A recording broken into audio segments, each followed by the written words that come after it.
Good morning. Hello, everyone. Dr. Alan Escher. My pleasure to introduce our first session of the 2022 AOCA Annual Convention and Conclave Vapor. We're grateful to be joined here today by Drs. Kunal Swally, Helen Bean, Christine Pearson, and Melissa Byrne. Dr. Swally is an assistant professor at the University of Nebraska Medical Center and Children's Hospital and Medical Center in Omaha, Nebraska. He is currently the medical director of the Acute Pain Service at Children's. Dr. Swally is one of 4 directors of academic advising for the College of Medicine at the University of Nebraska Medical Center. Dr. Bean is the program director of the anesthesiology residency program at Virginia Mason Medical Center. She's also an associate professor at Elson S. Floyd College of Medicine, Washington State University, and a clinical instructor at the University of Washington. Dr. Pearson is a cardiothoracic anesthesiologist currently working in private practice in the suburbs of Chicago. She began her career at Rush University Medical Center. After training and practice there for 5 years, served as the associate program director for the residency program prior to her recent transition to private practice. Dr. Pearson completed her residency at Rush and Cardiac Anesthesia Fellowship at Loyola University Medical Center. And finally, Dr. Byrne currently holds the rank of clinical assistant professor in the Department of Anesthesiology at the University of Michigan, my alma mater, and is a teaching faculty member at the Ambulatory Surgery Center. She is the associate program director for the core residency program and the director of point-of-care ultrasound education for the department, notably. She is also a faculty member teaching POCUS nationally for the American Society of Regional Anesthesia and Pain Medicine. Please join me in welcoming Dr. Swally.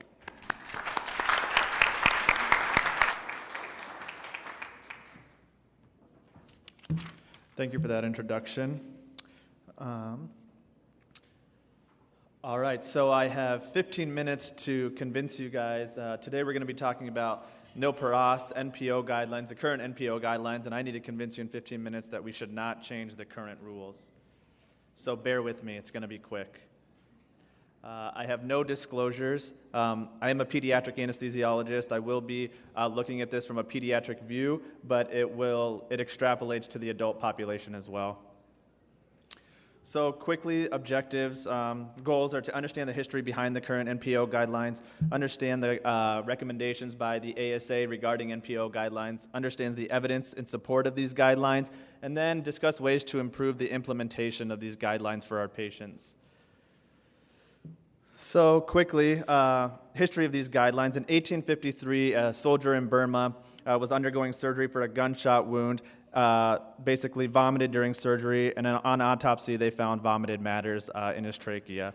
In 1862, that was the first case report of a death from inhalation of gastric contents during anesthesia. And later in the 1800s, Sir Joseph Lister, a British surgeon, said, while it is desirable that there should be no solid matter in the stomach when chloroform is administered, it should be found very, very salutary to give a cup of tea or beef tea about 2 hours prior. Now, this was in the late 1800s, and that's pretty remarkable because that's basically a clear liquid. He was saying, 2 hours is an appropriate time frame.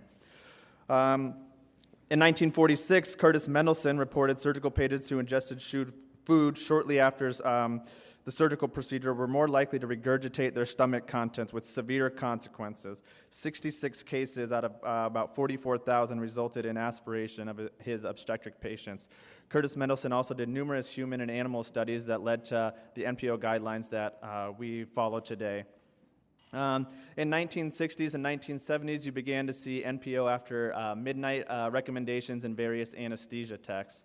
And then later in the 1900s, Roger Maltby was the first to look at gastric residual volume and gastric pH and how that correlates with the duration of fasting. So the ASA has a task force on preoperative fasting. They last met in 2017. Prior to that, they met in 2011 and 1999. And basically, every time they met, the guidelines stayed the same. And the guidelines are listed. We're all aware of those: 2 hours, 4 hours, 6 hours, and then 8 hours. One thing I thought was interesting, it says that they also report that it's not intended as standards or absolute requirements, and their use cannot guarantee any specific outcome. So keep that in mind, that while these are guidelines, it's not cut and dry. You must follow these rules no matter what. So what did they recommend in 2017 when they last met? They recommended a preoperative assessment that we all do, a full H&P, evaluate the increased risk of regurgitation and pulmonary aspiration. So we ask questions like, do you have a history of reflux? Do they have any reason for lower esophageal sphincter tone issues? Do they have any issues for decreased gastric motility, such as diabetes? And then inform patients of these fasting requirements and the reasoning behind them sufficiently in advance of their procedure. Verify fasting times is the first question I ask. When's the last time you had anything to eat or drink? And kind of go from there. This task force, they looked at outcomes in clear liquids, as they should, and unfortunately at that time they looked at 2 to 4 hour versus greater than 4 hour. Now advocates for changing the rules aren't really looking to prolong the fasting time, so that didn't really help at all. They should have looked at, in my opinion, they should have looked at 2 hour versus 1 hour fasting times of clear liquids as opposed to the 2 versus 4. Breast milk formula, non-human milk, and solids. Basically what they wrote was there's insufficient evidence to evaluate the effective timing of ingestion on perioperative incidence of pulmonary aspiration, gastric volume, pH, or emesis or reflux. So after that, they basically just said, well, we're going to keep the same guidelines because there's insufficient evidence to change them. So there's numerous reasons. Why do we care about the guidelines, and why do we want to potentially change them? Or why do some people want to change them and some people don't? Well, pulmonary aspiration is a fear of many anesthesiologists. The current rate in adults is about 1 in 1,000 to 1 in 2,500. The current rate in children, various texts say various things, 1 in 200 to 1 in 15,000. More commonly, 1 to 10 and about 10,000 in children. So morbidity and mortality, the NAP4, the National Audit Project done in 2011 by the Royal College of Anesthesiologists, they found that aspiration was the most common cause of anesthesia-related deaths, accounting for 50% of anesthesia-related deaths, which is, I think, pretty remarkable. The Australian Anesthetic Incident Monitoring Study in 2002 looked at 5,000 cases that were reported to them, 133 of which resulted in aspiration. Of these 133 patients, 5 resulted in death, 30% went to the ICU, and 38% showed signs of pneumonitis. So that's the biggest reason. Now, proponents of wanting to shorten the NPO fasting requirements say that patient and parent satisfaction would improve if their child or if they were able to eat or drink at a shorter interval from surgery. Hemodynamic instability, if they're prolonged fasting, are they going to become hypotensive on induction? Vascular access challenges, are these patients too dry that they're requiring multiple vascular access attempts, which also relates to patient satisfaction. Energy imbalances, increased metabolic demands, hypoglycemia, increased inflammation. Is that an issue with prolonged fasting?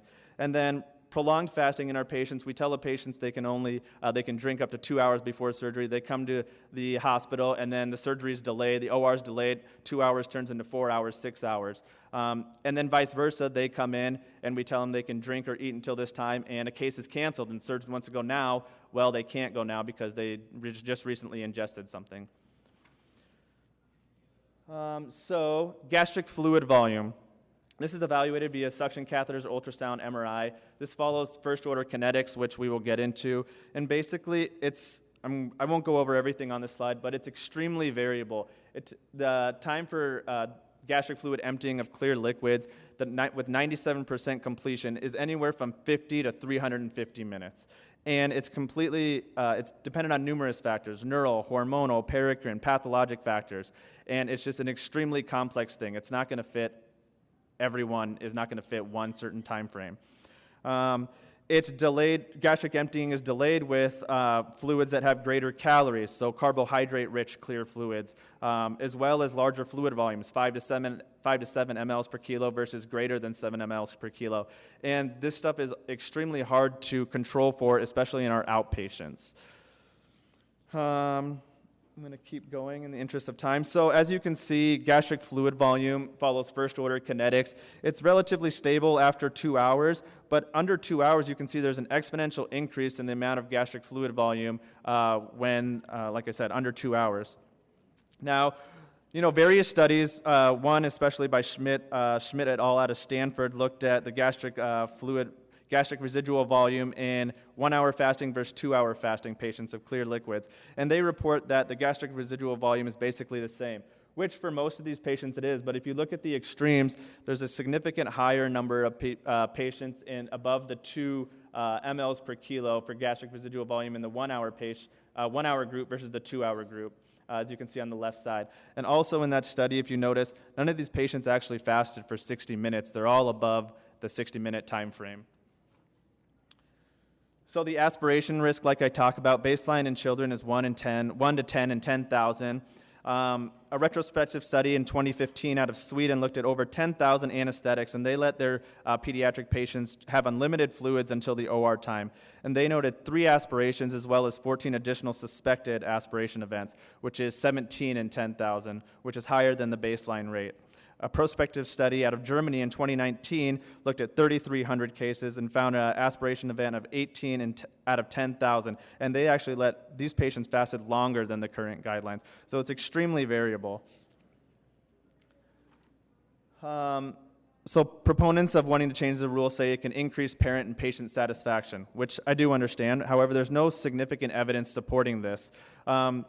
In 2011, a study out of Montreal looked at surveyed over 1,300 children, and of these 1,300, about 27% reported severe thirst. However, this was completely unrelated to the duration of fasting.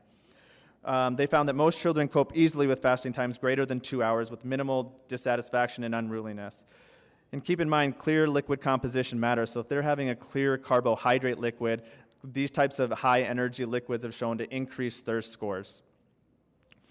I'm going to keep moving. So hemodynamics, if our patients are having such prolonged fasting times, are they going to become hypotensive on induction? And can we mitigate that by allowing them to eat or drink at a shorter period before going to the OR? And there's no evidence to support this either. A study looked at over 15,000 children. There was a 5% incidence of hypotension after induction, completely independent of fasting time. Another study did using back in the day when halothane was used, they looked at fasting times of 0 versus 4 hours versus 8 versus 12 hours. The only patient population that was affected by this was the 1 to 6 months old. No other age group or fasting intervals showed an incidence of hypotension as it relates to fasting duration. And many of us can say, like, all right, does this really matter if they become hypotensive? They define hypotension as a MAP under 40 in a pediatric patient. Is there clinical significance if you can mitigate this with a fluid bolus right after induction? And then you think, is it more beneficial just to give them a 10 to 20 ml per kilo bolus of crystalloid via IV, or do you really think you're going to restore euvolemia by giving them a 5 to 7 ml per kilo oral fluid intake? Is it going to really make that much of a difference? And like I said, the evidence says no. Vascular access challenges. If we let our patients eat or drink sooner to surgery, are we going to have increased success with vascular access? And a study by Galvez et al. In 2020 looked at 9,700 patients and showed no evidence to support the relationship between fasting time and number of vascular access attempts. There was evidence to support that difficulty is completely unrelated to this, and it was vascular access difficulty was more related to the age of the patient, the ethnicity, as well as the ASA status. So energy imbalances, there's potential. Is prolonged fasting times potential for detrimental metabolic and inflammatory disturbances with prolonged fasting? And I'll tell you, most children sleep through the night without any issues. They're not waking up in the middle of the night, and having significant hypoglycemia in the morning after they sleep for 8 hours. Numerous studies have shown normal glucose and lactate levels in children fasting for over 8 hours. One study did find that patients under 24 months were at higher risk for hypoglycemia after an hour of fasting. However, in 2 to 7-year-olds, there was no significant issues with hypoglycemia even after 15 hours. Some studies have showed elevated CRP levels in patients that have been fasting for over 3 to 4 hours. However, the level was still below. Was still in the normal range for these markers. Normal range is about less than 10, and they were seeing levels from anywhere from 0.5 to 3 in the fasting groups. So prolonged fasting, like I talked about, the patient has been fasting for 2 hours or clear liquids for 2 hours. They come to the hospital and now they're delayed another hour or 2 hours or 3 hours because the surgeon's behind or the anesthesiologist is behind or whatnot. So this just requires communication with patients and with nurses and with surgeons.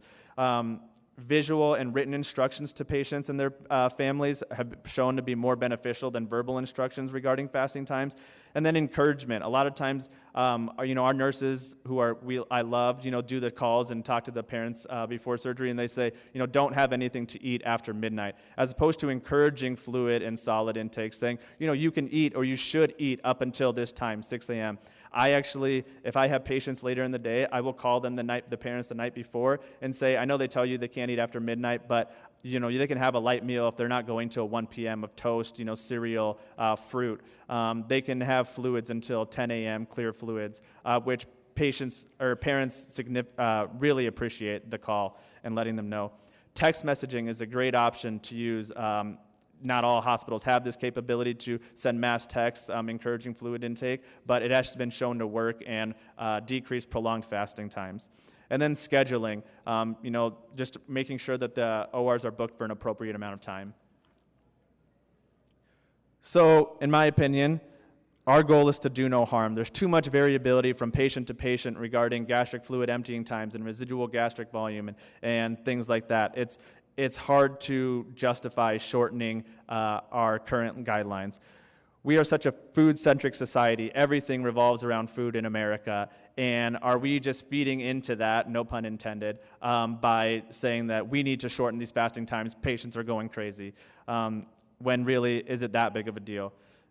It's not broke. Our aspiration rates are so low. So if it's not broke, in my opinion, don't fix this. The important thing for me is to implement strategies to improve compliance. Like I said, calling your patients or families and encouraging food intake and solid intake up until the appropriate guidelines state. And obviously, there's always exceptions to the rule. Emergent procedures and your clinical judgment matters. Ultimately, what it comes down to is, I really think, is clinical judgment and making the best decisions for our patients. And that's all I have.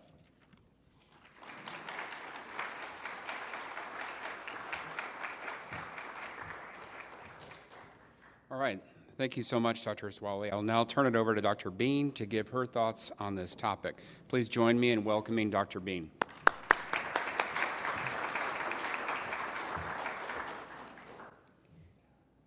All right. Good morning, everyone. It's so nice to see a full room. It's been several years. I think I see some of my senior residents.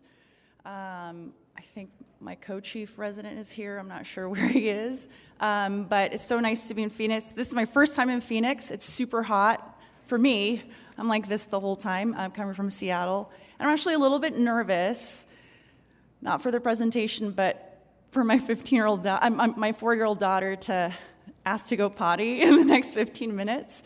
So I will make it quick, and I have a cohort in that corner. But it's so nice to be here. I'm just going to put this on the ground here. All right. So thanks for that presentation. My goal here is not to provide a clear counter argument, but to kind of encourage everyone to ask yourselves why there are rules to begin with.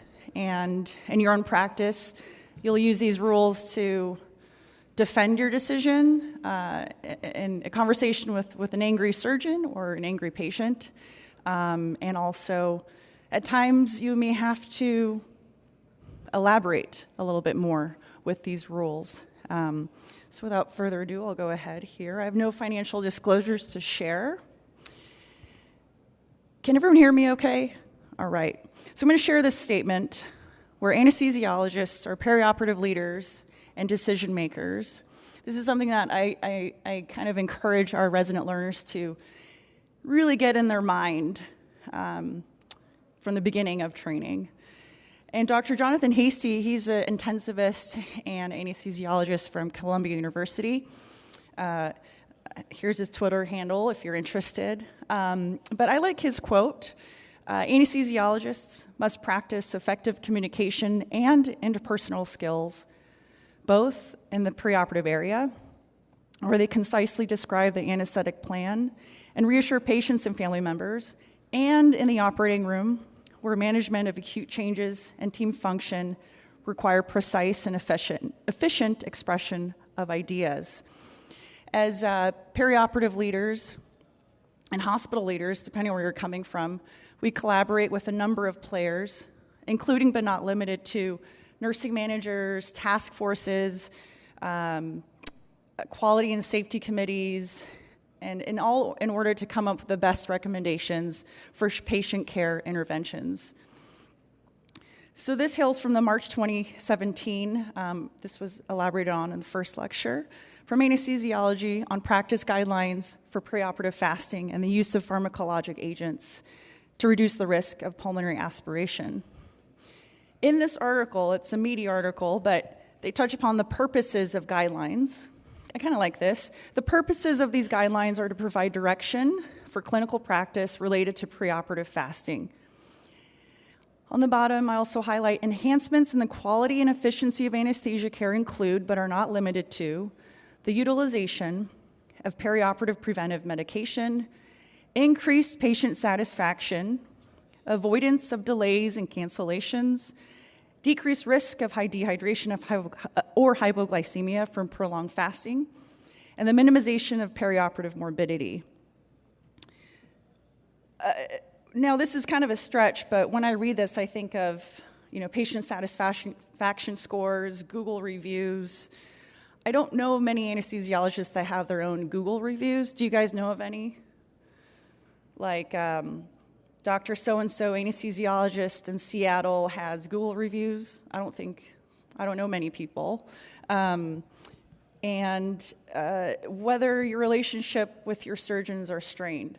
If I was a patient and my case was canceled, I've been looking forward to it for 2 months. Let's say it's a plastics case, I don't know. And I put macadamia milk in my coffee. Have you guys heard of macadamia milk? I've never heard of it, but in Seattle, everyone drinks non-dairy products. But that is technically a 6-hour delay. That patient may say, "What? No one told me. This is such a waste of my time. I'm going to go somewhere else." That really happened to me. But what are you going to do? You're going to use these rules to implement patient safety, but also kind of save your back.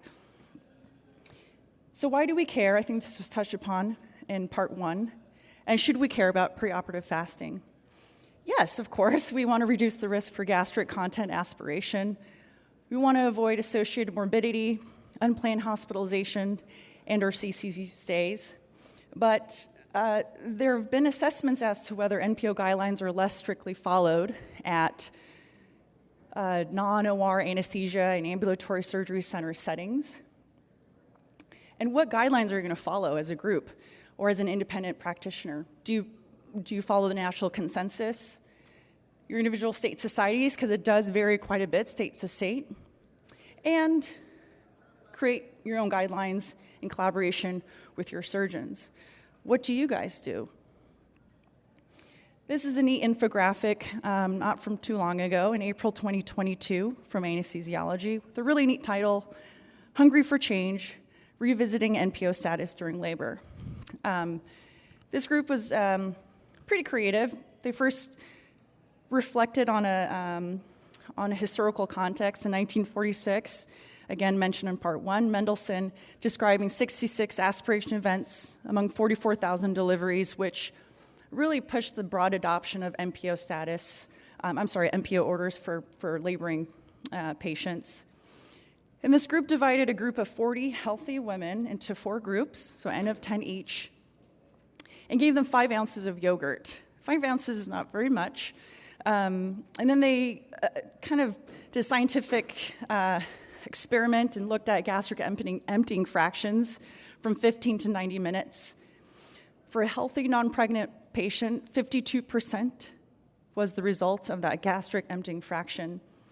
Jumping over to the purple column, 31% at 15 to 90 minutes, 31% had that fraction. Those patients had epidurals, and those without an epidural had a percentage of only 7%. So while they've found, thank you so much. While they found that regional and modern OB anesthesia techniques brought the aspiration rate down significantly to 1 per 1 million, they said the sample size wasn't big enough, and we're not going to change anything because why change something that works and that's safe? And they were interested in looking at larger studies, but the 8-hour window still applies for laboring patients. And going further, coming from Virginia Mason, I would be remiss if I did not share some of the principles we were taught as leaders there. For example, the idea of value. So what value do we bring to patients with implementing NPO guidelines, and what value do we bring to surgeons with implementing strict or less strict NPO guidelines? And what value do we bring to the hospital with implementing NPO guidelines? We must all assess the appropriateness of any implementation or change in your practice based on guidelines or what some society is saying, the measured outcomes, and importantly, in my mind, the waste. I think we do a lot of waste in our practice. For example, you're rushing to get the case started. Again, this is applying to our practice in our hospital. You have case carts open for complex spine, and the attending finally gets to see the patient, and you investigate further, and they violate their NPO status, and the surgeon has a conference to go to at 7 p.m.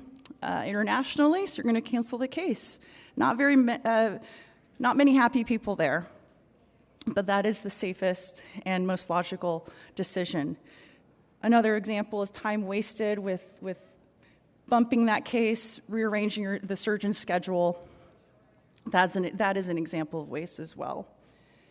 So what is a task force? Back in 2012, there were a team of 10 members from the ASA, both from private practice and academia, spanning across North America, and they pretty much did a 6-step process where, number one, they reached the consensus on criteria. They reviewed original published research. These expert consultants participated in opinion surveys, so keep an eye on that, and commented on the draft of the guidelines. They held open forums at national meetings, and they surveyed to assess the feasibility before the guidelines were finalized. And if the timeline is accurate, perhaps the next revision will be this year or the next. And in 2012, this is a repeat infographic here, the summary of fasting recommendations were if your patient had a clear liquid, the minimum fasting period was 2 hours, breast milk 4, infant formula 6, non-human milk 6, and a light meal. And these applied to healthy patients who were undergoing elective procedures, excluding laboring patients. There's a really neat line: following the guidelines does not guarantee complete gastric emptying. So why do we have these rules to begin with is what I question. Jumping 5 years ahead, they added patients who prefer to eat original Grand Slam at Denny's or the KFC 8-piece chicken bucket, which I'm a fan of personally. But they added this because, what was your phrase? Fast food in America? I forget. Food-centric, yeah. But they added this timeline where they recommended a minimum additional fasting time of 8 hours or more. For a raise of hands, if your patient, let's say you have a 7 o'clock case, had like the biggest steak ever, a buffet. I just think of Sizzler. I don't know why Sizzler comes to mind, but an all-you-can-eat dinner. Do you change your fasting guideline? Do you ask your patients what they had for dinner? I don't know. I'm not asking for hands. I did ask for hands, but just really think about, should we ask what our patients eat instead of asking, what did you eat? When did you eat last?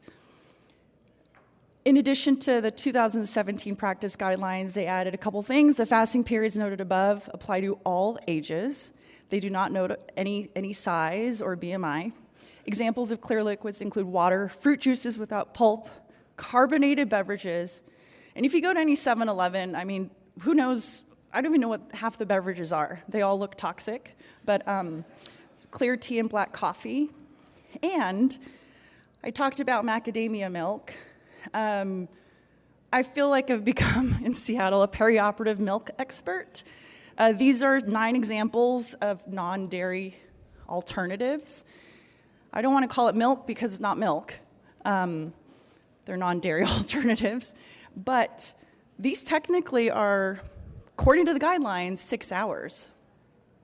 And so when you ask a patient, oh, I heard you put 3 tablespoons of this in your coffee, they'll retract, oh, no, it was just a little bit. So do you proceed with that 6-hour window, or do you document that it was just half a teaspoon? This is where I think, in defense of my decision-making, documentation is extremely important, and a discussion with the surgeon is extremely important. Regarding pharmacologic agents, they're kind of all the same. They may be used, blah, blah, blah. I really don't care about this slide, but something I need to elaborate on. And then I'm going to show you 3 slides here. Excuse me. Who's utilized ultrasound to identify the fullness of an antrum? Awesome. So not many, but there are a couple.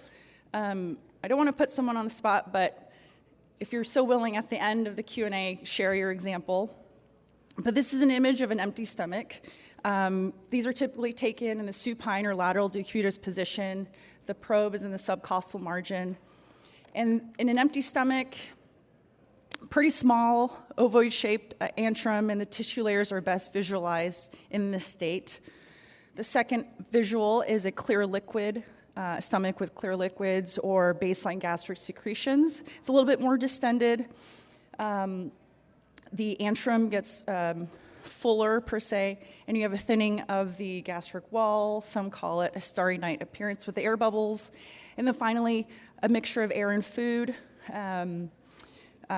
making the antrum wall very hard to assess. So if you're bored one day, I would just fast, put a probe on your belly, and then just like eat a hamburger, and then 30 minutes later, because you may, I don't know if this is going to be kind of standard practice, who knows? Maybe in 10 years, this will be a part of the guidelines. And some group created a point system. It's semi-quantitative. Take it for what it is. Basically, your aspiration risk is high if clear liquid is evident in both supine and lateral decubitus positions. This is a rather older study. And so talking about fasting times, types of milk, types of food, POCUS, I want to bring it back to a case and remind yourselves of our roles as anesthesiologists. We're physicians to begin with. We're not technicians and doers. Here's a case from JAMA Internal Medicine. An older woman with a history of insulin-dependent diabetes and breast cancer presented for a PET surveillance of her cancer. There is no institutional policy on PET scan preparation for patients with diabetes, so her status was MPO for the scan. But she took her insulin and other PO meds. The PET scan was canceled when she had a syncopal episode. She was rushed to the ER and noted to have a blood glucose level of 19. So after $1 million workup, they found her to have a pleural effusion. So her status was kept as MPO for hospital policy for a CT scan of her chest, which confirmed an effusion. She elected to pursue treatment and tapping that effusion. And her status was kept as MPO again for restaging CT. And later that day, she fell in her hospital room, which necessitated MPO status for a CT scan of her head, revealing cerebral metastases of her cancer and ruling out a hemorrhage. That hemorrhage, we may have, as anesthesiologists, we may get this patient as an emergent add-on case. Reminding ourselves we are perioperative leaders, and educators and consultants. We educate nursing staff. We obviously educate our residents. And I had a resident who just graduated, scored 99th percentile as a CA 1, 2, and 3 on his in-training exam. Very smart guy. But he cannot make a decision when, like an MPO status question came to his plate, or what would you do? I don't know what to do. And that's our job, is to help these individuals, these future anesthesiology physicians, make decisions. And it really comes down to kind of this strategic model that we have at VM, that when we come to a clinical decision in the pre-op area, or let's say a patient has aspirated, surprisingly, is what we do ultimately should be best for the patient. So just to reiterate, our decisions should keep the patient in mind. Sometimes financial drivers sway that, and your relationship with surgeons may drive that, but just do what's best for the patient is what I teach our residents. And so I want to thank you for your engagement and field any questions later on. Thank you.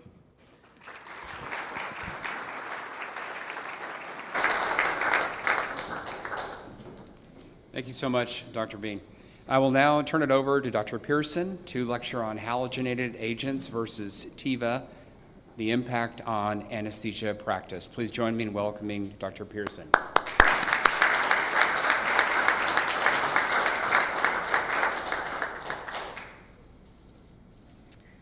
Hello, welcome.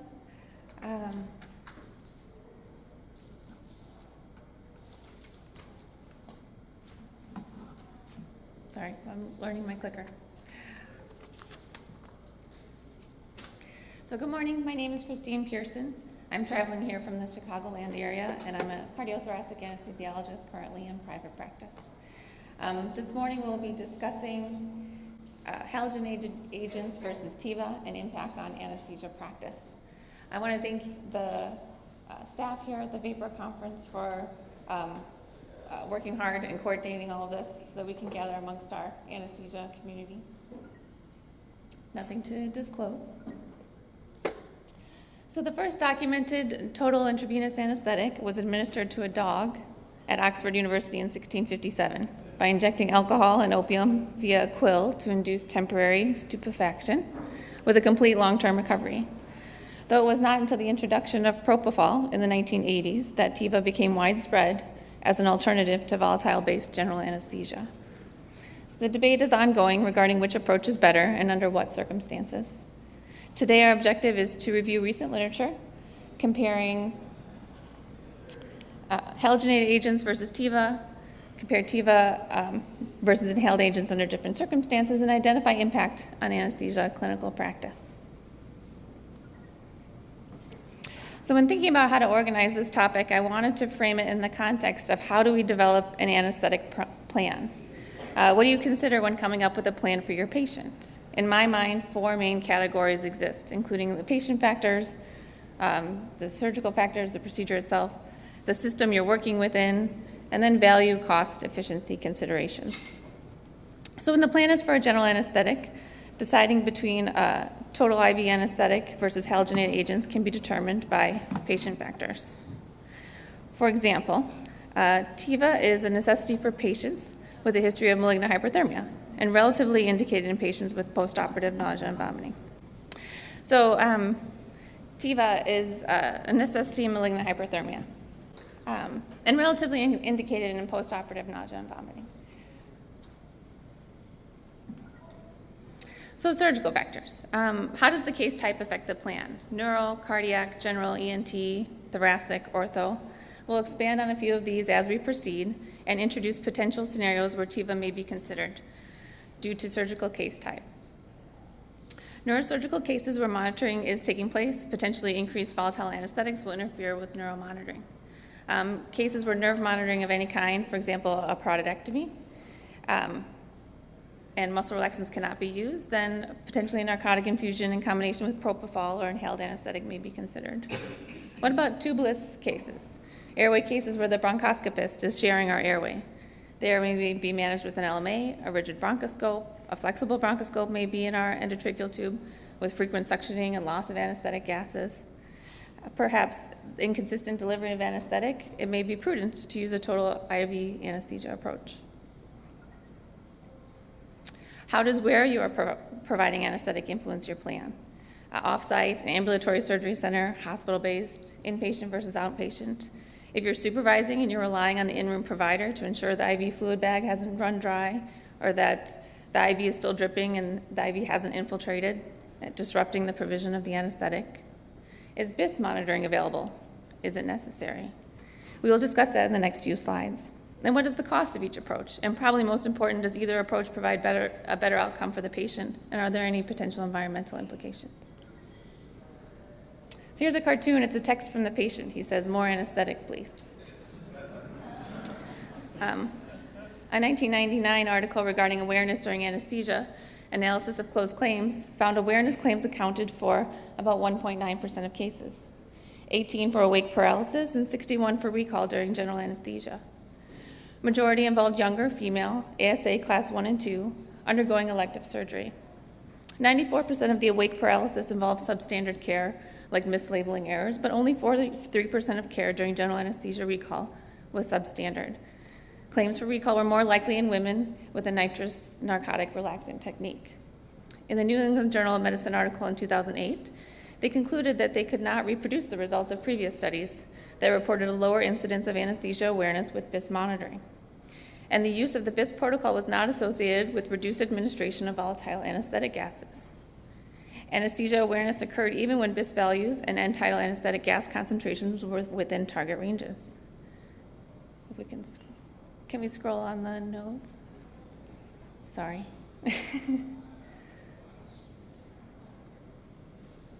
Perfect. Keep going. All right, so the New England Journal Medicine article was comparing BIS with end-tidal anesthetic gas. It did not find BIS to be helpful. However, a 2011 Chinese study using BIS in TIVA patients compared to TIVA without it did find significantly reduced awareness. So Zhang et al. Was a prospective, randomized, double-blind, multi-center controlled trial looking at BIS monitoring and preventing awareness during TIVA. So a total of 5,228 patients were studied and divided into groups where TIVA was BIS guided to maintain between 40 and 60, and a control group where TIVA was provided. However, the anesthetist was unaware of the BIS monitoring. The monitor was turned and covered. And the patients were interviewed on the first and the fourth day. What was the last thing you remember before surgery? The first thing you remember when you wake up? Did you remember anything during the procedure? And did you dream? Then patients were categorized into confirmed awareness, possible awareness, and no awareness. And the incidence of confirmed awareness was 4 in the BIS group and 15 in the control group, which was statistically significant. Most cases of awareness occurred in cases of light anesthesia or a BIS of greater than 60 that had lasted in these cases between 19 and 106 minutes. And they concluded that BIS-guided TIVA maintained between 40 and 60 did decrease the risk of awareness compared with routine TIVA. Deus and others in a 2020 review found obesity, use of TIVA, and use of neuromuscular blockade and a lack of processed EEG monitoring to be correlated with awareness. So halogenated agents allow for breath-to-breath measurement of end-tidal anesthetic gas, while TIVA does not really have a readily available, quantifiable way to measure adequate levels. Based on these results, patients with TIVA and muscle relaxant may be at risk for awareness, perhaps more so in younger female populations. So while BIS may not be better compared to end-tidal gas, as in the New England Journal of Medicine article, perhaps it serves a role in TIVA. So let's talk about surgical factors in our decision on how to proceed with our general anesthetic. Like with neural anesthesia, TIVA is pretty common. Our goals in anesthesia for neurosurgery are to reduce cerebral metabolism, ensure neuroprotection, hemodynamic stability, preservation of cerebral autoregulation, and a limited effect on intracranial pressures, and a fast patient recovery. Here we have a table of features for each option. Both have neuroprotective effects. Propofol potentiates GABA-A, and inhaled agents reduce excitotoxicity, and is a GABA agonist and NMDA antagonist. Inhaled agents reduce cerebral metabolic rate. Tiva may be better suited for intraoperative monitoring of SSEPs and motor evoked potentials. It is known that volatile agents can impair monitoring at increased concentrations. This is especially important in spinal surgery and is important to provide a stable anesthetic to limit interference. Regarding hemodynamic stability, a MAP of 70 to 150, the cerebral blood flow is acceptable. If higher than 150, then there seems to be an exponential increase in cerebral blood flow and potential increase in intracranial pressure. 1 max seems to be a balance between the drop in cerebral metabolic rate and an increase in cerebral blood flow. And sevoflurane has the least vasodilation potential. Inhaled anesthetics can be safely used if normal compliance. With Tiva, however, there'll be less postoperative nausea and vomiting. However, it's more expensive, but it may be the preferred modality in patients with altered flow metabolism ratio and unstable intracranial pressure, expansive or large lesions. How about in our cardiac surgery? So during open heart surgery for mitral valve repair, the mitral valve is assessed via transesophageal echo prior to repair, either by the cardiologist or cardiac anesthesiologist, depending on the institution. The patient is under a general anesthetic to tolerate TEE guidance in cases of mitral clip or, of course, during open heart surgery. So on and all, in this double-blind randomized controlled study at a tertiary care center in 2018, randomly assigned 54 patients to receive Tiva or isoflurane, and patients were electively undergoing open heart surgery for mitral regurgitation. And the primary endpoint was change of regurgitation volume by anesthesia. The reduction of regurgitant volume by anesthesia was greater in the isoflurane group than in the Tiva group, and this phenomenon was more prominent with severe mitral regurg. Among patients with mitral regurg grade 3 or 4, 94% remained the same during Tiva compared to with isoflurane. Tiva maintained the pre-anesthetic state better.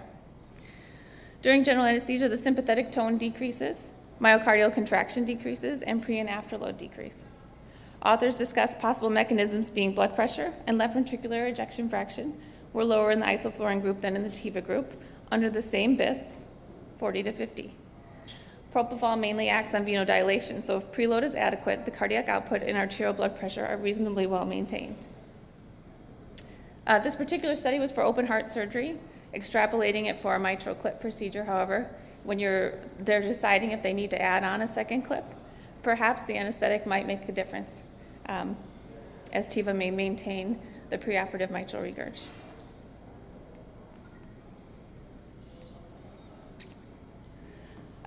So in summary, propofol-based Tiva has been associated with reduced post-op nausea and vomiting, reduced atmospheric pollution, and decreased chance of triggering malignant hyperthermia.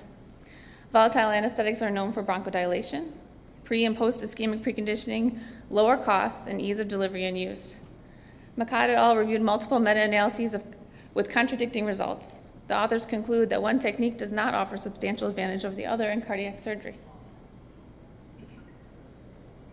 So let's talk about system factors for ambulatory surgery.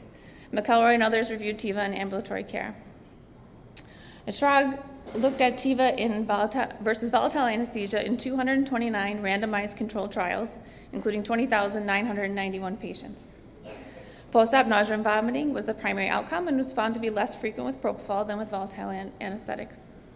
Liu and others compared Tiva to desflurane in ambulatory endoscopic sinus surgery and found less blood loss and improved quality of recovery scores 6 hours post. Little and others compared Tiva with desflurane in 30 patients with endoscopic sinus surgery and found Tiva gave improved surgical field, even with a higher mean arterial pressure. Adjuvant drugs, so propofol for Tiva, are usually combined with maybe remifentanil or dexmedetomidine. Remifentanil is easily titratable, but it's been associated with hypotension and bradycardia and increased postoperative opioid use. Grape and others meta-analysis comparing remifentanil and dexmedetomidine in combination with propofol found pain scores 2 hours post-op were lower in the dexmedetomidine group. Post-op hypotension, shivering, nausea, and vomiting were twice as frequent in the remifentanil group, but Precedex group had a longer time to extubation and time spent in recovery. So let's talk about value and cost. So to study whether the use of Tiva to reduce the incidence of post-op nausea and vomiting is cost-effective, the authors assessed the economic impact of propofol Tiva versus inhaled in adult patients for ambulatory and inpatient procedures in the United States. The results were a lower post-op nausea vomiting rate, shorter stay in the PACU, and reduced need for rescue antiemetics offset the higher cost for the anesthetics, analgesics, and muscle relaxants with propofol-tiva. Reduce the cost by about $11, plus or minus 10 per patient in the inpatient model and 11 in the outpatient. So multiply that by the number of cases that are done, it's a significant amount of savings. They concluded that the maintenance of general anesthesia with propofol was cost-saving compared to the inhalational anesthesia in both inpatient and outpatient settings. But if you look here, the current practice patterns in the United States indicate that approximately $13 to $30 worth of anesthetic drugs are wasted in each case. Total IV anesthesia is 10 to 100 times more expensive than inhalational anesthesia. Sevoflurane and desflurane are 10 to 25 times more expensive, respectively, when compared to isoflurane. This opinion paper was written prior to the previous one. So the IV anesthetics themselves is more expensive than the inhaled agents. The waste from drawing it up costs more. Perhaps if you take as an aggregate the shorter PACU stay, the less antiemetics, all of that all together, perhaps the costs offset, as shown in the previous economic model. So here you see these are retrospective review papers, just showing that in ophthalmic surgery, comparing propofol-based Tiva and desflurane, Tiva reduced time to extubation, and the PACU stay was shorter. Stewart and others performed a retrospective review for patients receiving upper airway surgery with sleep apnea. Now, if you have severe sleep apnea, your length of stay is longer in the PACU for both groups.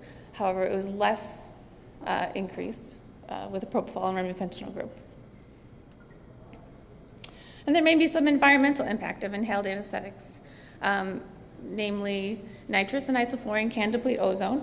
Sevoflurane and desflurane do not. However, the authors of this article point out that the overall greenhouse gas emissions with desflurane are 15 times larger than those with Sevo and 20 times than isoflurane. Potentially with improved efficiency of administration, decrease the amount of gas used with low-flow fresh gas. Authors point out that Tiva, as an alternative, can also potentially have negative environmental effects. Prediction of hazards and potential impact of pharmaceuticals can be categorized by persistence, the ability to resist degradation in aquatic environment, accumulation in adipose of aquatic organisms, and toxicity, potential to be a poison for toxic organisms. Propofol, for example, has demonstrated toxicity in aquatic organisms, and disposal via incineration is recommended. Studies have shown 32% to 49% of dispensed propofol is wasted, and not all institutions incinerate propofol. In conclusion, there's a possibility of an environmental impact. With adequate waste scavenging and ventilation systems, our exposure as providers should be minimal and within occupational exposure limits. Using low fresh gas flows, allowing gas to be exhaled mostly prior to extubation, a good mask seal, cuff tubes all help to limit exposure. Nitrous and isoflurane do have ozone depleting properties, as mentioned. Sevo and desflurane do not. As far as propofol, if incinerated and disposed of properly, it should not be contaminated. And of course, ideally, only drawing up the amount of medication that you need for the patients. In conclusion, there are many ways to provide an anesthetic. Designing a plan involves a complex interplay of the patient, their comorbidities, the procedure being performed, the system we are working within, and cost efficiency. So I hope you find this to be a helpful overview of recent literature on this potentially broad topic, and thank you for the opportunity to be here and speak with you today.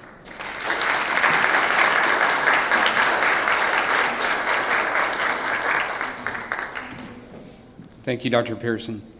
I will now turn it over to Dr. Byrne to lecture on regional anesthesia considerations for ambulatory surgery centers. Please join me in welcoming Dr. Byrne.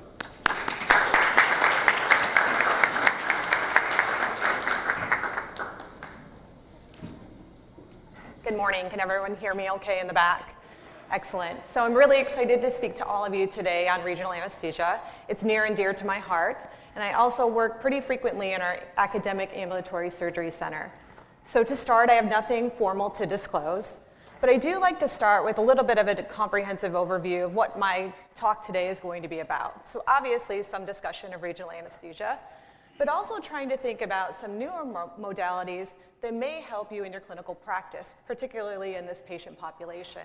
And finally, bring that all together as our North Star for our patients should ultimately be safety.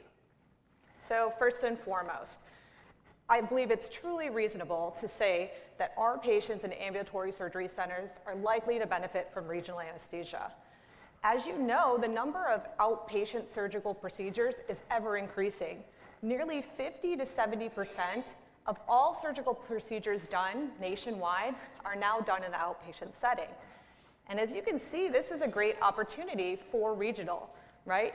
Regional comes with great benefits: rapid recovery, improved analgesia, decreased nausea and vomiting, formally rapid discharge. And so all of this is a great benefit for this practice.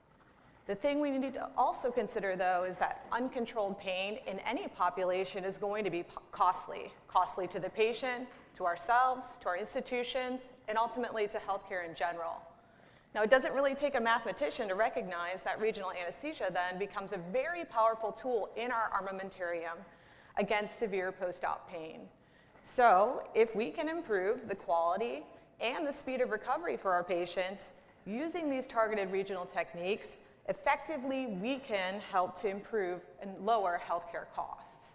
And this has been recently validated by a study by Graf and colleagues.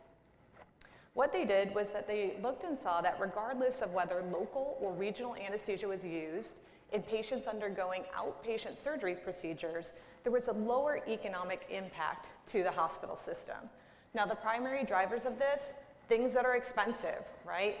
Decreased OR time and decreased PACU stays, ultimately lowering the risk that a patient had to be transferred to a main hospital as well, where there's significant costs. But also let's think about those non-monetary costs, and these are the ones that often impact our patients once they leave us. We're talking about patients who have severe pain, right? These are the patients that unfortunately go home, and their severe pain leads to things like delayed recovery, but also impaired physical activity. And for a lot of these orthopedic procedures, we've now moved from a historically inpatient procedure to the outpatient setting. This comes at great cost to our patients. And then certainly for those with the most severe pain, and perhaps those that are at great risk of having pain, we do see an increased risk of chronic post-surgical pain. So what I want you to take away is that unfortunately, we're doing overall a very poor job of ensuring that the patients who are appropriate to receive regional anesthesia are actually getting it. This number to me is really frightening, 3%. And I didn't make that number up. This actually comes from a really nice paper from Rodney Gabriel and Brian Ilfeld back in 2018.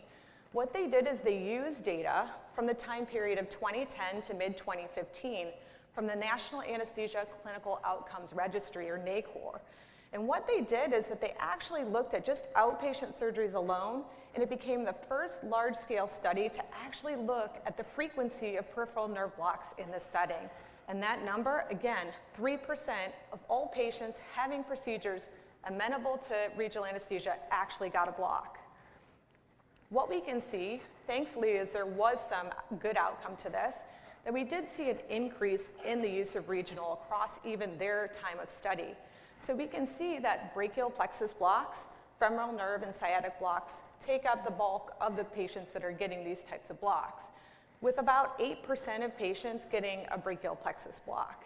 But I think it's pretty obvious to anyone in the audience that we're talking about a lot of opportunity.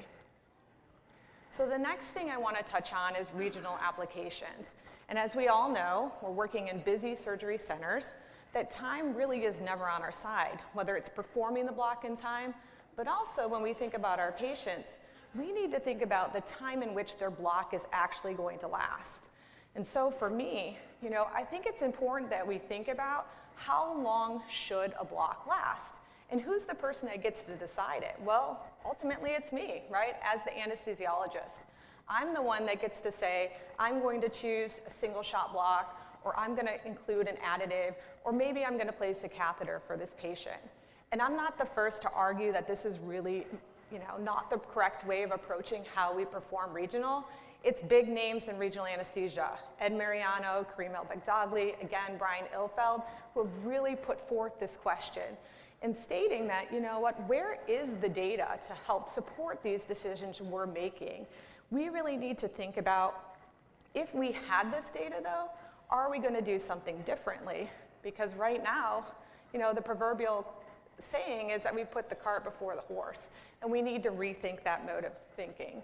So those same big names in regional did a study where they looked at 4 very commonly performed outpatient surgery procedures. We're looking at total knee arthroplasty, total hips, mastectomy, and shoulder arthroscopy. These also are 4 procedures where patients are having a lot of pain. Now, the x-axis is different across each of these different procedures, but what we see is that total knees have a lot of pain, and I think most of us that do these types of procedures recognize that. Total hips, thankfully they do a little bit better, especially by day 7. Our mastectomy patients, though, they're not doing great even 8 days out. And then what's notable to me are the shoulder arthroscopy patients, and this lumps in all types of shoulder surgeries. Even at day 3, a majority of these patients are saying their worst pain scores fall into that severe pain range. And again, if we go back to Ilfeld's data from 2018, where they delineated the percentage of blocks we're doing, for shoulder surgeries themselves, only about 1 in 10 patients is being offered a block. For total knees, only about 1 in 3. And I think, again, this kind of brings to mind this nursery rhyme, right? Head, shoulders, knees, and toes. We really have focused a lot on shoulders and knees, and again, lots of opportunity abounds. Now let's think about time, and what are we doing for these patients? Well, unfortunately, the majority of these patients who actually do get a block end up getting a single shot block. And if we think about this in context of their expected pain trajectory, we're not doing what's right, in my opinion, for these patients. Now, Dr. Mariano has brought this forth and said, hey, you know what, we need to stop looking at regional anesthesia solely as a standard approach, whereby we think that, you know, we come to this point where we accept any given population, we're using one technique, and we expect, okay, some fraction of the population is going to get better, some fraction of the population isn't, and some fraction of the population is actually going to worsen. And so this approach really is not appropriate in our regional strategy. So I encourage you, and as does Ed Mariano, that we need to think about regional anesthesia in a more tailored approach, whereby we think about how can we approach each patient and be more impactful in their recovery. So let's say we think about patients coming for mastectomy, and we decide that this patient coming in who's on chronic opioids at baseline for another condition is going to be having their surgery. And we think, what can we do best for this patient? That way we can help to improve their pain trajectory and turn it into a more favorable outcome. So again, one potential approach to extending the duration of our blocks, as I mentioned, is the use of additives. These are a number of additives you can find on Nicora, but what I want you to focus on is that last column. And what we see is that none of these, unfortunately, really extends the duration greater than 1 day. And so since we're in the Southwest, I thought I'd use this to kind of lump these medications. And you can see that probably buprenorphine and dexamethasone fall into the better category in the sense they might get you upwards of a day. But really, we don't do much better with any of the other medications. And to be quite honest, I'm going to put midazolam in the ugly category because I do not recommend its clinical use because of the risk for neurotoxicity. So people will ask me, what do you use in your clinical practice? Because you know what, there are situations where I can't place a catheter for a patient. Let's say it's the patient that has to go home and in the morning restart their anticoagulation. Well, I choose an additive. My choice is based on a lot of different things, but for the most part, you know, I'm using data to think about what's best for the patient. This was a nice study by Bhuvanendran looking at a rat sciatic nerve model. What they did was they took a medication, a local anesthetic, and then they took that local anesthetic and started adding in sequential additives. And they got to 3 additives, so a total of 4 medications in the local anesthetic. And what they found is that compared to local anesthetic alone, yes, you can extend the duration of sensory block. Interestingly enough, though, they found that it was actually clonidine that accounted for the majority of the extension of that block. And to be quite honest, this is the medication that I choose to use in my clinical practice, as well as for its expected neuroprotective effects. Now, I'd be remiss if I didn't bring up a little bit of controversy today. And so, of course, when we talk about extended duration, we need to talk about liposomal bupivacaine. Now, this is the infographic from anesthesiology in early 2021. And really what it did was to summarize two major studies that were done comparing liposomal bupivacaine to standard bupivacaine. I've highlighted their summary, which I've made larger for those of you in the back, and I'll read aloud because basically it states that the preponderance of evidence fails to support the use of liposomal bupivacaine over plain bupivacaine. Here are my thoughts. I hope that, that summarizes that. So I think, we're talking a little bit about what decision we want to make, and obviously I'm kind of shifting you in one direction, and that's that my personal preference is to place a catheter whenever possible. So when in doubt, put in a catheter. It's going to buy you time, right? And as we've seen, there are a few surgeries we're doing where we expect to have patients with pain less than 24 hours. Even our shoulder arthroscopy patients are noting severe pain right at day 3. And I run into this issue with some of our surgeons who are doing label repairs because they've always adopted this mantra, it's not as bad as a rotator cuff. Well, in my opinion, I just think if they're going to report a pain score of 6 on day 3, that to me means that it could be as bad as a rotator cuff, and I can do something about it for their post-op recovery. So again, I think that putting a catheter kind of puts this into a more tailored approach, thinking about the patient, thinking about their surgery, and thinking about how I can change my management of that patient and their outcome.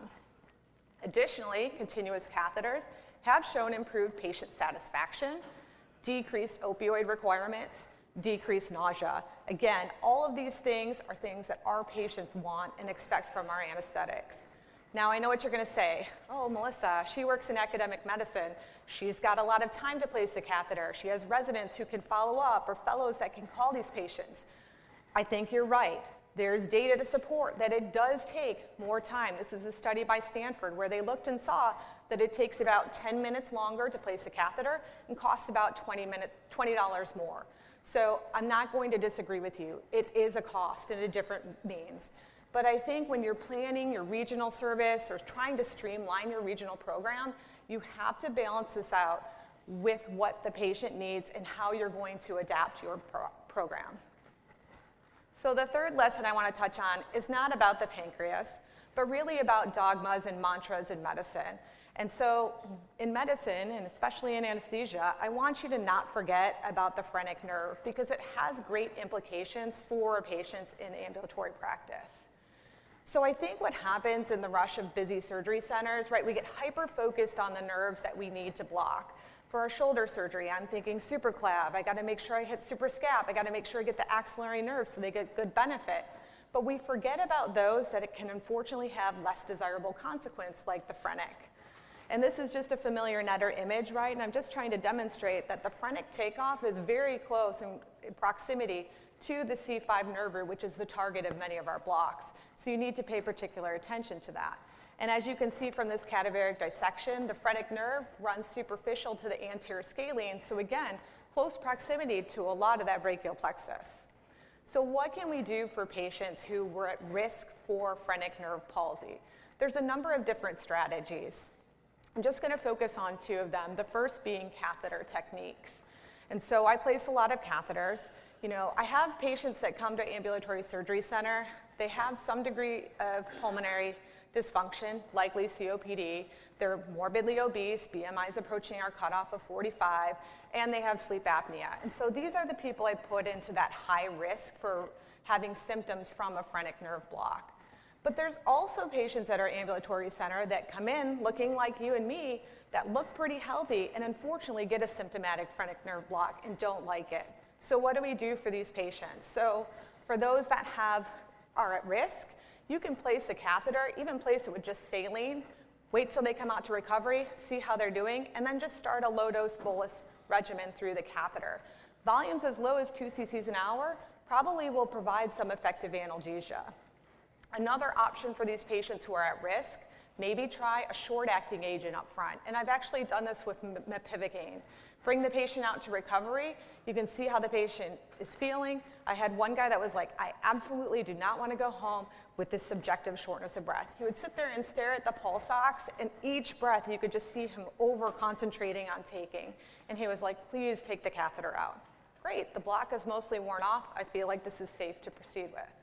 The other option, and again, this is a great rescue for your patients who get that unexpected phrenic nerve block, is a saline washout technique, whereby you place the catheter, the patient gets symptomatic, you have the option of flushing saline through the catheter to help hasten and expedite the resolution of that block. And this is just demonstrating the improvement of the phrenic nerve following one of those washout techniques. Personally, I'm on the fence about which is the best. Again, if we go with some of the founders of regional anesthesia, we probably need to be a little bit more data-driven, but I like these options of having some option for those rescue patients. So one thing I would ask you to start learning is thinking about phrenic nerve-sparing blocks, right? Two of which I'll talk about, the first being the superior trunk block. So the superior trunk block, what we're ideally looking at is to avoid phrenic nerve dysfunction by blocking much more distally from the phrenic nerve.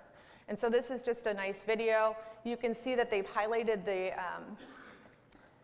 the superior trunk in blue, and then that yellow circle is actually suprascapular nerve, the target of the block. And what they do is they just localize in close proximity to the suprascapular nerve with a lower volume than would be necessitated at the interscaling groove.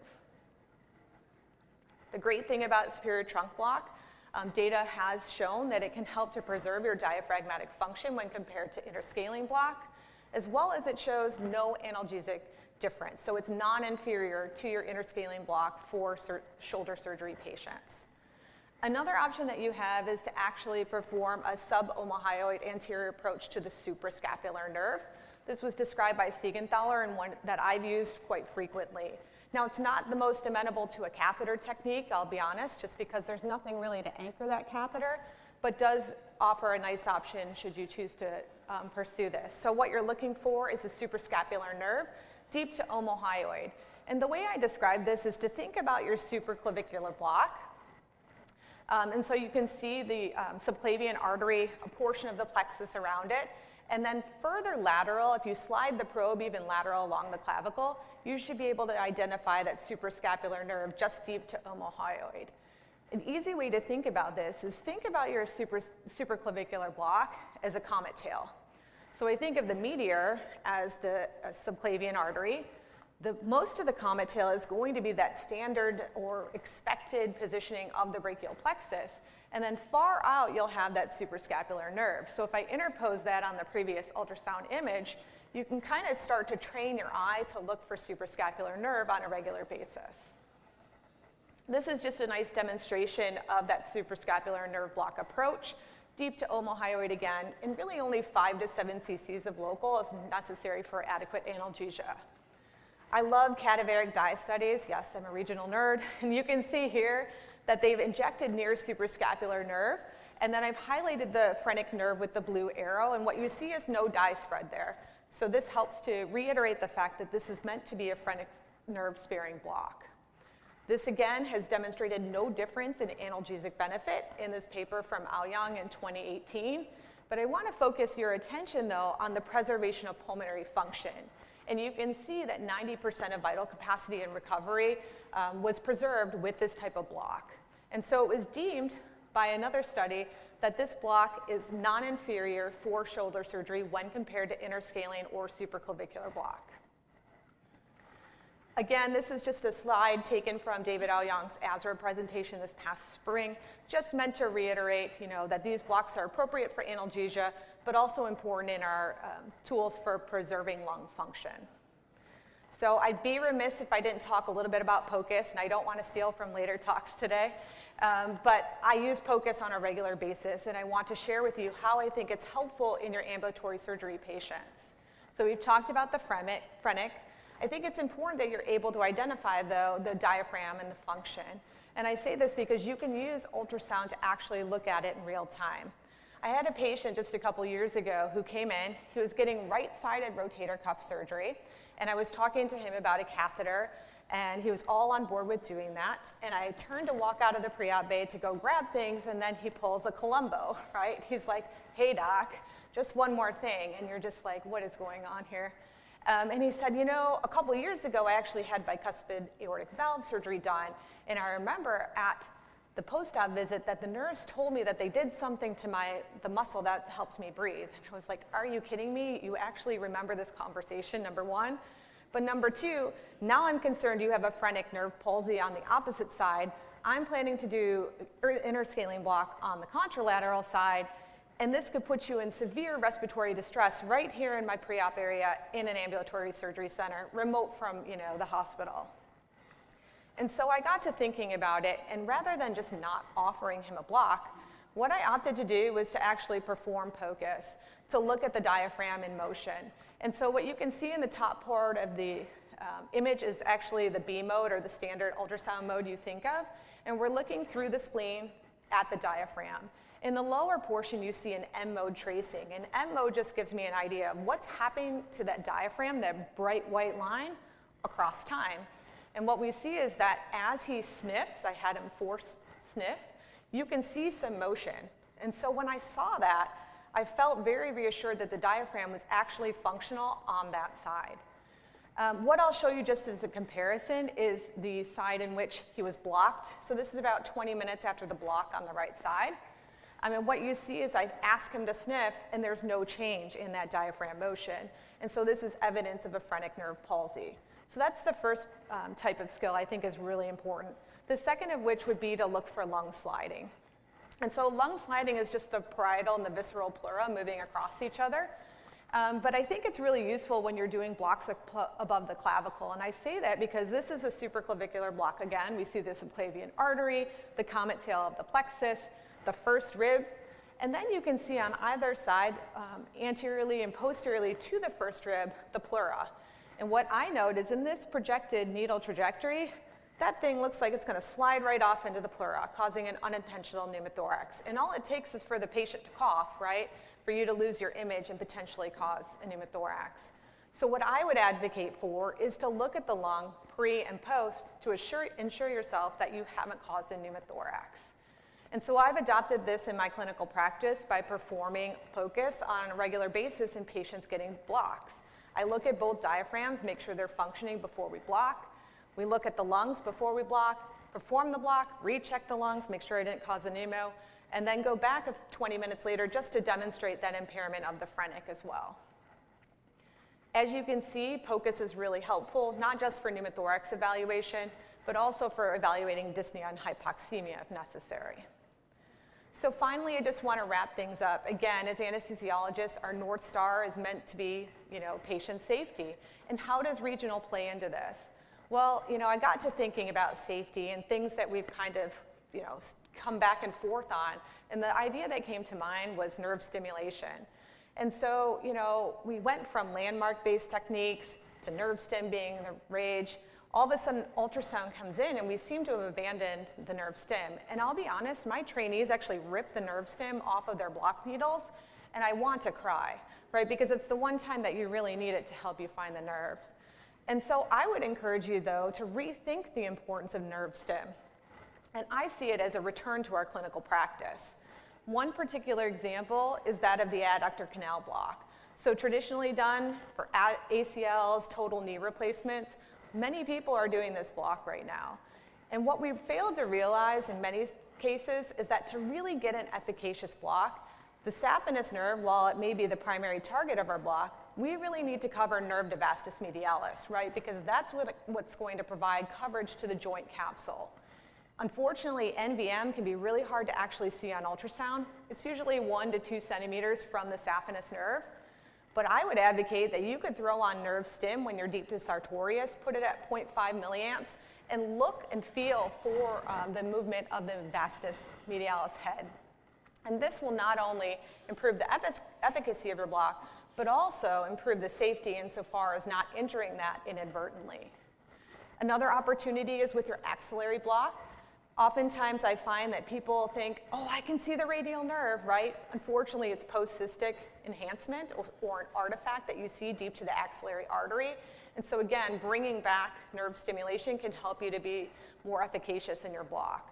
And then the final block I think it's really going to fall into favor with is the interscalene block, insofar as identifying the dorsal scapular nerve and long thoracic. Because as you can see in the graph on the far side, that the risk of actually encountering dorsal scapular alone is almost 70%, so it's definitely not zero. And I'm pretty sure many of you could argue or remember when you've had a patient jump off the bed and say, that hurt the back of my shoulder, because you unfortunately went very close proximity to dorsal scapular nerve. So again, I think all of this means that we need to rethink our strategies and approaches to how we meet the needs of our patients in the ambulatory setting.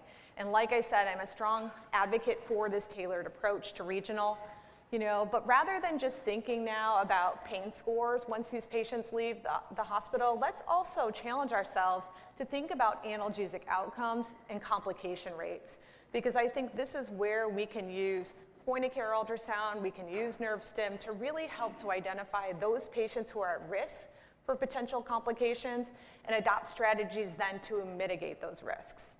These are the points that I was hoping to make today. I thank you all for your attendance. And I'll take any questions in a few minutes here. And then I also posted a tutorial on Twitter, just kind of summarizing these key points today. Thank you.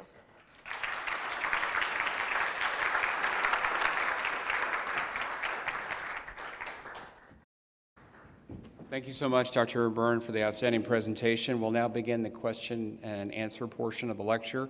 So if you have a question for Dr. Swally, Dr. Bean, Dr. Pearson, or Dr. Byrne, please come up to one of the floor microphones to pose your question.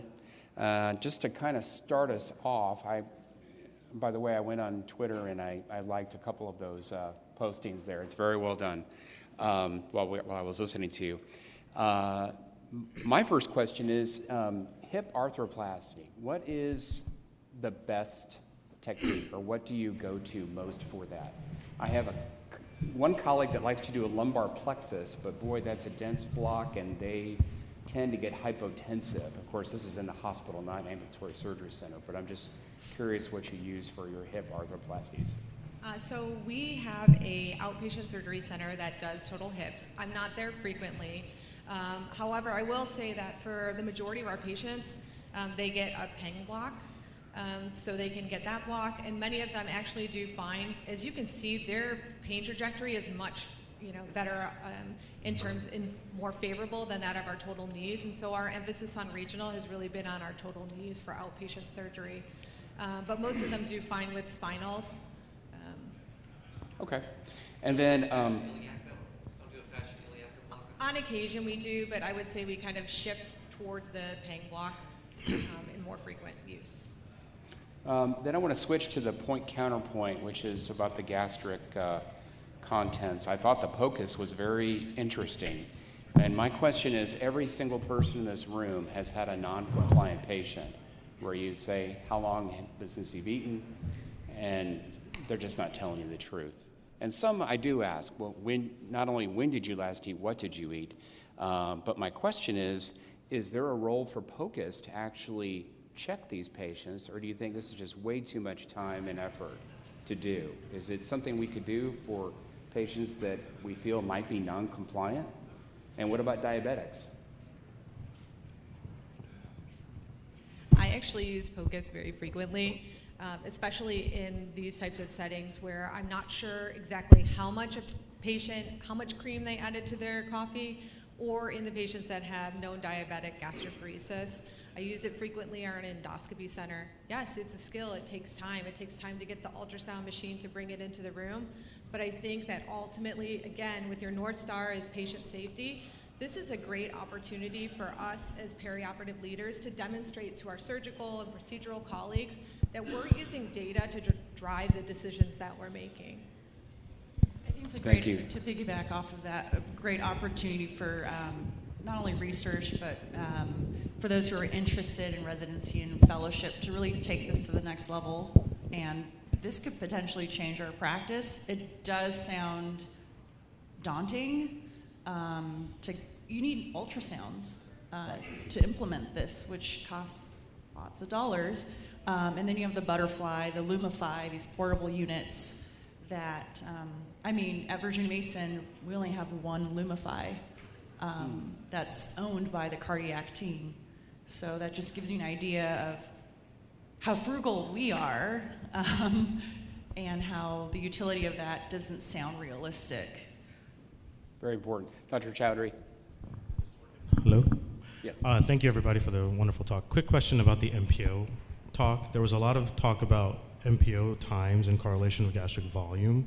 Was there any discussion or any studies about MPO time in correlation with gastric pH and the acidity of the aspirate? Because that's the most concerning regarding the aspiration, right, the pneumonitis. So were there any correlations between the time and the pH of the aspirates? Everything that I came across said that there's no correlation between the fasting time and the either gastric residual volume or gastric pH from what I came across. Any questions, please come up. And then, since we have the whole panel here, this is a great audience question. Someone mentioned a cutoff of 45 for an ambulatory surgery center. Now, I do 100% cancer. We frequently were the other direction, but we also have larger patients. So initially, when we opened up our ASC, we did a cutoff of 40. Now it's gone to 45. Now the surgeons are asking us, they're pushing us to make the cutoff 50. So by a show of hands, how many think 45 is a good cutoff for a surgery center? Just curious. How many 50?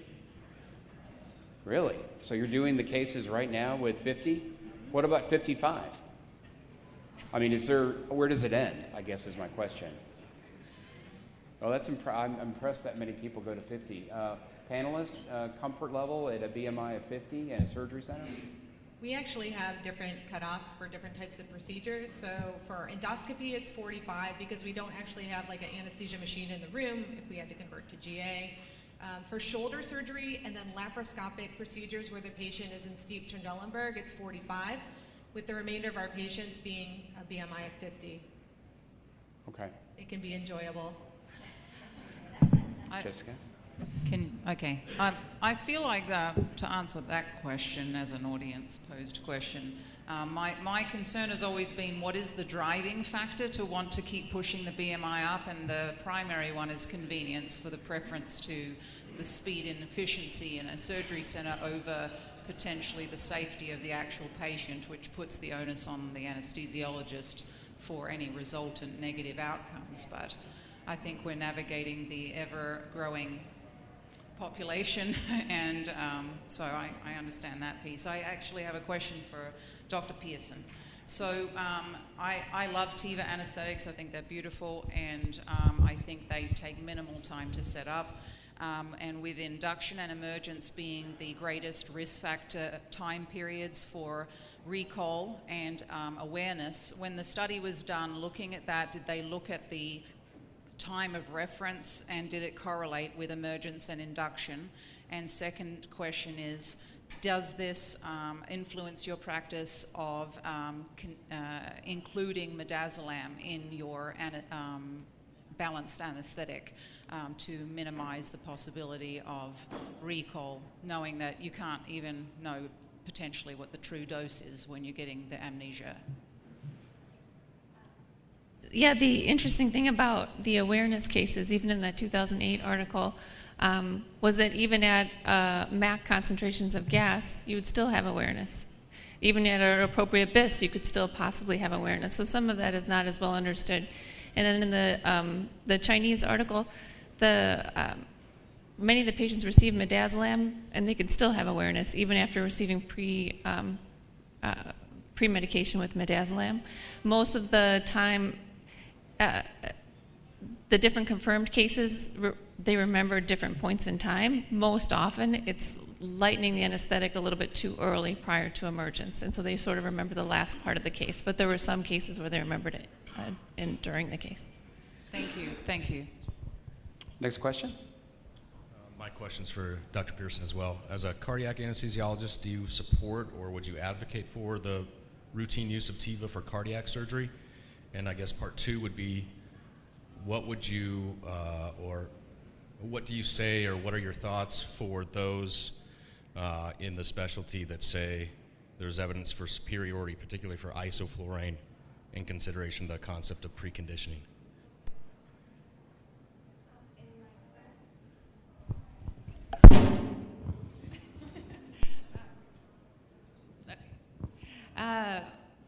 So for open heart surgeries, in my practice, I've done it different ways depending on the center. Where Rush didn't have the vaporizers on the pump, so we would do a total IV anesthetic on bypass. Currently in private practice, they do have the vaporizers on the pump. However, you're kind of relying on the perfusionist to deliver that anesthetic, so I sort of still run background propofol as well as Precedex while on pump. In terms of ischemic preconditioning, I think I sort of use both. I mean, I have the IV anesthetic, but I still have sevoflurane. I think there are some beneficial effects of using both. And I think even when it came to like the neuroanesthesia, for example, they said maybe 1 MAC of gas and running a little bit of an IV anesthetic in the background. So you can still get the beneficial effects. So it doesn't really have to be, we kind of pit one against the other, but I think there's some benefits to both. I don't know if that answers your question. Thank you.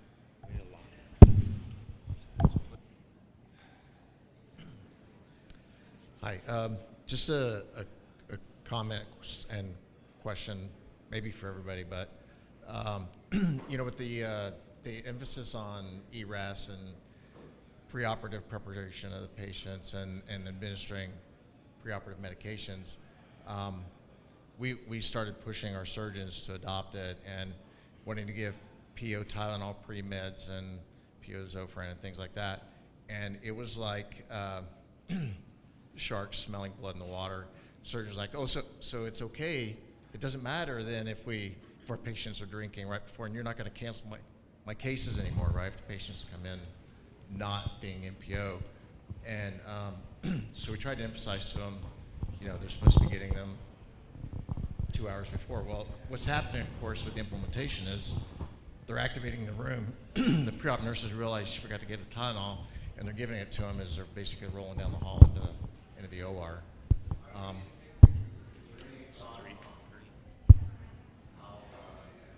How soon those preoperative medications should be given versus being MPO, but just administering those PO meds?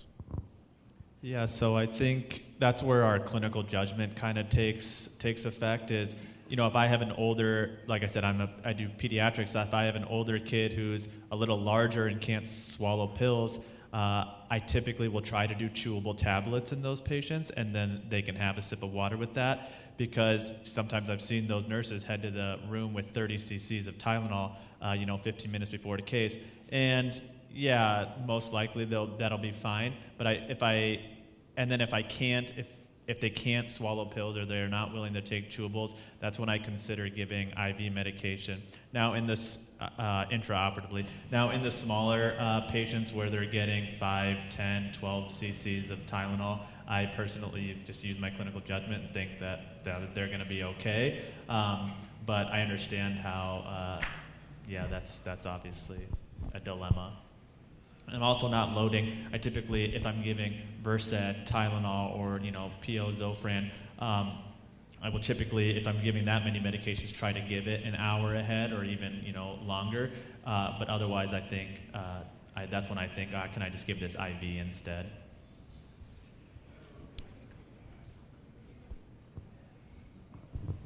Oh, I was just going to say that for gastric volume studies in adults, typically 150 cc's of clear fluids is considered an empty stomach. So you do have some room for giving them, a sip of water. You just have to be careful that they're not taking this with all of those medications. So I don't have much, heartburn about giving them pre-medications for adults without, hiatal hernias, ongoing gastric paresis. I would answer that with 2 words. I would say look upstream. And so the way our system works is every surgeon who runs and implements an ERAS protocol is very much educated, and they have paperwork that streams that particular patient through the ERAS line. And then they encourage the mid-level or nursing staff at the surgery pre-op clinic will tell them, as part of their protocol, you're going to get some pills the morning of surgery. Our nursing staff in pre-op in the induction room gets the tablets from the machine, a little cup of water. They're the ones who do it. So as soon as they get into a hospital gown, they see the orders, so it flags them, and it's early enough. that was our attempt to make it flow better. And then patients are encouraged, and they have ownership of their own care. Oh, I was supposed to take some pills. Sometimes they're 80 years old and very with it, and they forgot to exclude gabapentin. And so we applaud that. Like, oh yeah, you were supposed to take pills, but we're gonna hold off on these for you today. So perioperative education.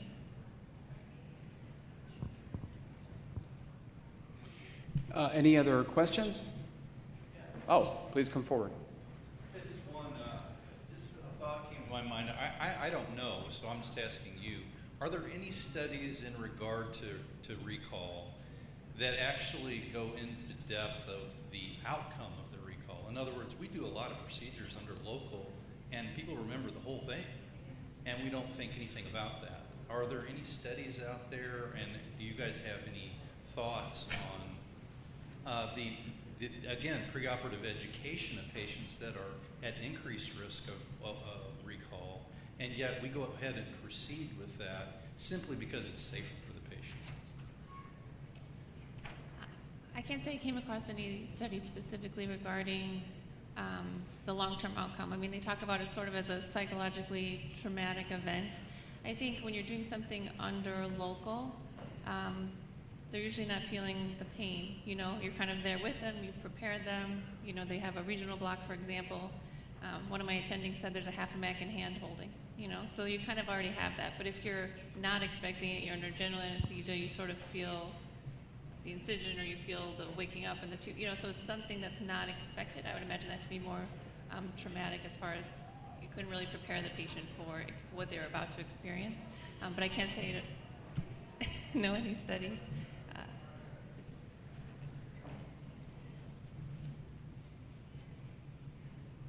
Suzanne Huffnagel. I had a comment and a question.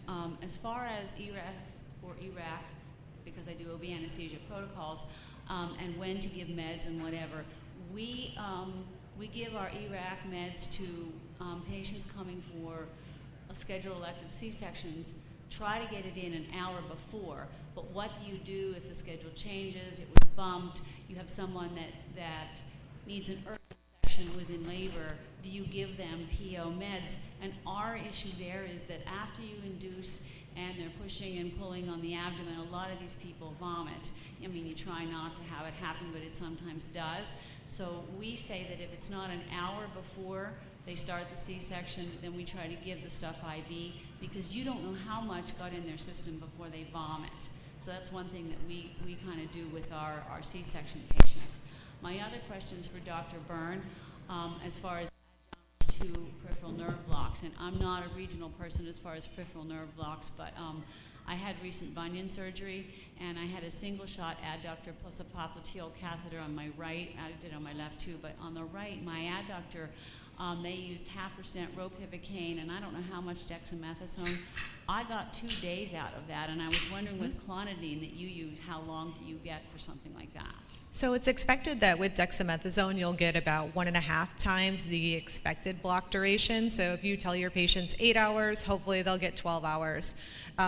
With 100 mics of clonidine that I typically add, I tell them to add on about 4 to 6 hours. So I don't give them a percentage of, you know, their expected block duration. But as we all know, those durations vary widely. I will say that lower extremity blocks as a whole tend to, interestingly, last longer, despite the, you know, popliteal block with a large target, similar volumes of what you'd use in the neck. But I typically tell them about 6 hours duration. Again, nowhere near 24 hours. And so you're fortunate that you're on the high end of things. Yeah. But I tell patients not to expect that they are going to get further than 1 day with even those medications. And do you get any hypotension with your clonidine? So interestingly enough, I have not actually seen that. I will say the opposite, though, about dexmedetomidine in my clinical practice. We actually were doing dexmedetomidine when we couldn't get clonidine for blocks, and the patients would come out to recovery, and they had systemic side effects. They were bradycardic, they were hypotensive. And to be quite honest, I've darn near abandoned dexmedetomidine perinaturally at this point. Don't tell some of my mentors that, though. Oh, I wanted to ask, how much clonidine are you typically using as an adjuvant? So some people will say upwards of 1 mic per kilo, and I've seen some studies even higher than that. I started at 50 mics, let's say with 20 cc's of 0.5% ropivacaine in an interscalene block. And the first time the patient got hypotensive and bradycardic, I was like, maybe next time I'll drop that down by half. But even at 25 mics, I saw it again in several other patients. And so again, I just quite hesitant. Dr. Geller? Jess Geller, Omaha, Nebraska, also peds. So there's a lot of fervor building in European studies for NPO where they're looking at trying to abbreviate the times, with 1 hour for clear liquids being one of the most prominent pieces, where there are done studies supporting it with multiple different modalities to confirm it. Does this trend seem like something that we think that we will see become adopted and maybe embraced down in the future? The pro-con debate and excellent information that we received, knowing that eventually patient satisfaction is going to say an hour is more amenable than 2 hours, and then surgeons are going to find out and they're going to say, well, this European study said I only needed to wait 1, why are you waiting 2? So that's my question. I'll take that one. It's like the BMI question. I mean, I wouldn't be surprised if it's pushed to an hour, and then once the guidelines, I mean, you have to think about litigation. I'm not a lawyer, but you know, in the court of law, they're going to say these are the national guidelines. Do not follow these guidelines, and then you can argue, well, yes, we follow guidelines, but our group has adopted this policy. It's in our bylaws, et cetera, and so I wouldn't be surprised it goes to 1 hour with the change. I mean, how many days you go to work and your whole schedule is just upended? It's never. It hasn't been the same. I'm doing. If I'm doing a spine, wake up one morning, that's canceled, and I'm doing a knee and then a breast and then a cranie. So those policies will change, I think. An hour, I would argue. Don't quote me or record me, but I would lean towards. I would support the 1 hour clear liquid policy. And there are already children's hospitals around the nation who have adopted the 1 hour policy, or you can drink up until you arrive at the hospital, clear liquid. So I imagine that trend will only increase. And additionally, in terms of litigation, I did think the same thing. It's like you happen to have an aspiration event and you let them drink up until an hour. But then when I did read the guidelines, they did say they're not intended as standards or absolute requirements. So I think that does allow for clinical judgment to be in play, even if you do potentially have an outcome that may or may not have had a different outcome, whether they drank at 1 or 2 hours. But I do think that allows for some wiggle room in clinical judgment. And yeah, like I said, I think children's hospitals are already a lot of these hospitals are going to the 1 hour rule, or drink until you come to the hospital. So I imagine it will continue. I actually have a question for Dr. Byrne. In terms of catheters at your surgery center, can you talk logistically how you do that with pharmacy? And do pharmacists, you have a courier that brings out the pumps, or how does that work? So the pumps are actually stored in our OmniCell, so the residents are able to get those and then hook them up to the patients in recovery. The medications are, it's coordinated in advance by pharmacy. So we kind of look ahead at the week's expected census for catheters, and then pharmacy will put together so that we have them and that they don't expire. And they'll bring them out. They'll bring them out in the morning to your surgery center. So we actually have pharmacy at our surgery center. So we have one pharmacist now. This is a new change. Before that, it did have to come from the main hospital, and then they would bring them out on Mondays. So if there was an increase in the number of cases, we now do elective Saturdays. If they added on a couple of shoulders, we would have to kind of let pharmacy know at the main hospital and get them over. And Saturdays were a particular challenge. Then I have one additional question. In terms of follow-up for these patients with catheters, how do you guys go about that? And then when are you pulling your catheters typically? So our catheters stay in for 3 days. They are pulled by the patients at home, and we give them instructions on how to do that. As far as follow-up, many of the catheter device companies, right, offer a service. It's a cost. And I didn't mention that previously in the $20 edition, right, that there's a cost to having these services. But we also have residents and we have fellows, and as part of their educational goals, they follow up with the patients because I want them to see what those pain trajectories really look like.